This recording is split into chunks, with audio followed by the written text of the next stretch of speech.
Je commence mon récit au début des années 70 parce qu'il s'est passé deux choses un peu remarquables à ce moment-là. La première, c'est la sortie du rapport Minos sur les limites à la croissance. Donc, c'est des chercheurs du MIT qui conçoivent un modèle informatique avec les moyens de l'époque pour extrapoler cette trajectoire exponentielle et ses effets sur les différents paramètres du système Terre.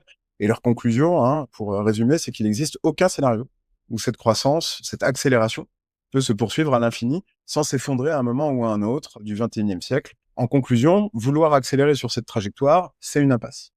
Et puis, deuxième chose qui se passe au début des années 70, c'est la naissance du microprocesseur, donc de la Silicon Valley, fondée sur la promesse inverse. La croissance exponentielle de l'économie, elle peut se poursuivre à l'infini parce que le progrès technique, ça va générer de plus en plus de valeurs immatérielles.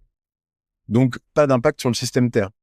Comment? Grâce à la loi de Moore, c'est-à-dire la prophétie marketing formulée par le fondateur d'Intel qui prédit que la puissance de calcul, ça doublera tous les 2 ans à coût constant. Et donc, conclusion opposée, vouloir accélérer sur cette trajectoire, c'est non seulement logique, mais c'est notre destinée manifeste.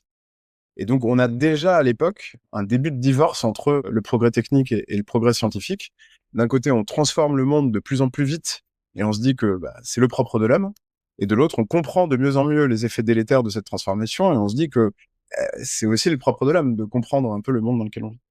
Et donc, malgré le divorce, on essaye de se convaincre pendant 50 ans que ça peut le faire. On peut être guidé par ces deux progrès à la fois sans avoir trop à choisir, ce qui donne quelques injonctions contradictoires. La croissance doit être infinie, mais s'inscrire dans le respect des limites planétaires.